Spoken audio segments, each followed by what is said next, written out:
नमस्कार बंधुरा welcome to my channel SB explorer. तो बंधुरा सकलके जानाई शुभ सकाल। तो आजकेर भिडियोते किछु गुरुत्वपूर्ण विषय निये आलोचना करते चलेछि। तो जारा चैनेले प्रथमबार एसेछो अवश्यई सकले एकटा करे सबस्क्राइब करे दिओ। सबस्क्राइब करा सम्पूर्ण फ्री, ताई जारा जारा भिडियो देखछो एकटा करे सबस्क्राइब करते किन्तु केउ भुलो ना।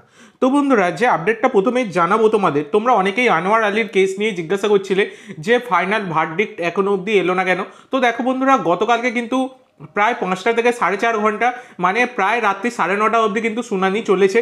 সেই কারণে আনোয়ার আলীর যে রায়দান সেটা আজকে সকাল থেকে দুপুরের মধ্যে কিন্তু চলে আসার কথা। কালকে অনেকক্ষণ ধরে শুনানি চলেছে, সেই কারণে কিন্তু ফাইনাল ডিসিশন আসেনি এখনো অবধি। তো আজকে দুপুরের মধ্যে কিন্তু ফাইনাল ডিসিশন চলে আসার কথা।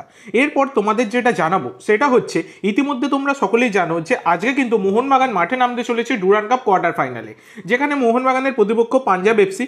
এছাড়া বন্ধুরা আজকের এই ম্যাচটার ফ্রি লাইভ লিঙ্কও কিন্তু শেয়ার করা হবে। আমি আগের ভিডিওতেই ডিটেলসে আলোচনা করে দিয়েছি।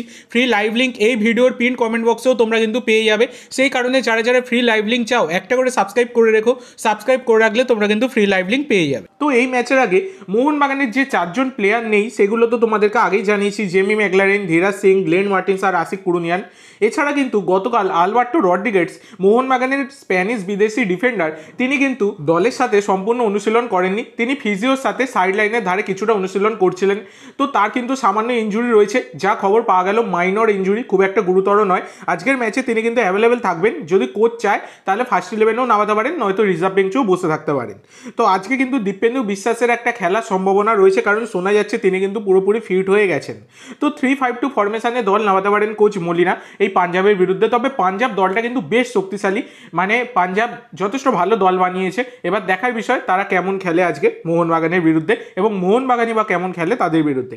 তো ব্যাপারটা হচ্ছে 3-5-2 ফরমেশনে গোলকিপার ভিশাল কাইত, 3জন defender Subhasish Bose, Alberto Rodriguez বা দীপেন্দু বিশ্বাস এবং টম আলড্রেট বা দীপেন্দু বিশ্বাস। তো টম আর দীপেন্দু দুজনের কিন্তু একসাথে খেলার সম্ভাবনা বেশি, আলবার্টোর ফার্স্ট 11-এ না থাকারই সম্ভাবনা বেশি রয়েছে।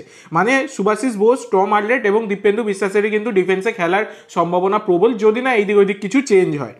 এছাড়া 5জন মিডফিল্ডার, রাইট উইং ব্যাকে মনভীর, লেফট উইং ব্যাকে লিস্টন, সেন্টার মিডফিল্ডে সাহাল, আপুয়া এবং গ্রেগ স্টুয়ার্ট বা দিমিত্রি পেতাতোস। যদি ডিফেন্সে 2জন বিদেশি ডিফেন্ডার নামায় তাহলে কিন্তু এইদিকে গ্রেগ স্টুয়ার্ট বা দিমিত্রি পেতাতোসের মধ্যে যে কোনো একজন কিন্তু অ্যাটাকিং মিডফিল্ডে খেলবে।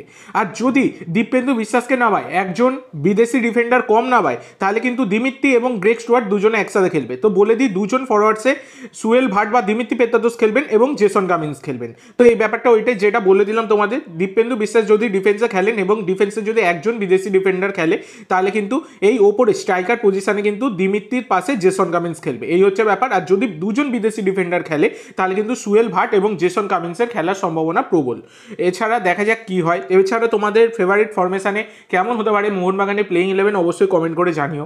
তো এরপরে তোমাদের যেটা জানাবো সেটা হচ্ছে ডুরান্ড কাপের সেমিফাইনাল 1 ইতিমধ্যে তোমরা সকলেই জেনে গেছো, যেটা নর্থ ইস্ট ইউনাইটেড এফসির সাথে শিলং লাজংয়ের হবে। এই ম্যাচটা কিন্তু মানে সেমিফাইনাল কলকাতায় ফেরার কথা ছিল, সেমিফাইনাল এবং ফাইনাল, কিন্তু এই ম্যাচটা যেহেতু নর্থ ইস্ট ডার্বি, সেই কারণে এই ম্যাচটা কিন্তু নর্থ ইস্টেই রাখা হয়েছে, যেটা একটা ভালো সিদ্ধান্ত, কারণ ওদেরও ওখানে সমর্থক আসা উচিত। এবং শিলংয়ে তোমরা দেখেছো কি পরিমাণ সমর্থক এসেছিল ইস্ট বেঙ্গল ম্যাচের দিন। তো সেখানে তারা যদি সমর্থকদের সাপোর্ট পায় তাদের খেলা কিন্তু আরও বেটার হবে। তো এটা অবশ্যই ভালো সিদ্ধান্ত যে নর্থ ইস্টের ম্যাচ নর্থ ইস্টেই রাখা হয়েছে। শিলং লাজংয়ের বিরুদ্ধে শিলংয়ে হবে ম্যাচটা, যেটা কিন্তু বিকেল 5:30টায় হবে নর্থ ইস্ট ডার্বি।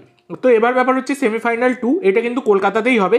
এবং সেমিফাইনাল 2 হচ্ছে আজকে কোয়ার্টার ফাইনাল 1 এবং কোয়ার্টার ফাইনাল 2 দুখানাই রয়েছে। দুজনের মধ্যে মানে এই দুখানা ম্যাচে যারাই জয়লাভ করবে তারা কিন্তু সেমিফাইনাল 2 খেলবে। এবং এই ম্যাচগুলো কলকাতা, এবং ফাইনালও কিন্তু কলকাতাতেই হবে। সেমিফাইনালও কলকাতায় হবে, সেকেন্ড সেমি কলকাতায় হবে এবং ফাইনাল কলকাতায় হবে। এছাড়া বন্ধুরা যে আপডেটটা তোমাদেরকে দেবো লাস্ট, সেটা হচ্ছে মোহনবাগানের সাথে ইস্ট বেঙ্গলের ডুরান্ড ডার্বি তো বাতিল হয়ে গেছিলো, তোমরা সকলেই জানো। তবে এবার বাইরের রাজ্যে মানে লখনৌতে এই মোহনবাগানের সাথে ইস্ট বেঙ্গলে কিন্তু একটা ডার্বি হওয়ার সম্ভাবনা প্রবল হচ্ছে, এবং এই রকমই খবর পাওয়া যাচ্ছে। যেটা হচ্ছে মোহনবাগান এবং ইস্ট বেঙ্গল তারা কিন্তু একটা প্রদর্শনী ম্যাচ খেলতে চলেছে লখনৌয়ে 2রা সেপ্টেম্বর কেডি সিং বাবু স্টেডিয়ামে কিন্তু এই ম্যাচটা আয়োজিত হতে চলেছে। এই রকম কিন্তু প্রবল রয়েছে সম্ভাবনা। তো এই ম্যাচটা যদি হয় একটা মানে চ্যারিটি ম্যাচ হবে, তাহলে কিন্তু একটা দারুণ হবে। তো আজকের জন্য এইটুকু বন্ধুরা। ভিডিওটি ভালো লাগলে অবশ্যই লাইক করো, শেয়ার করো। আমার চ্যানেলে প্রথমবার এসে থাকলে চ্যানেলটি সাবস্ক্রাইব করো আর কমেন্ট করে জানাও ভিডিওটি কেমন লাগলো। ধন্যবাদ।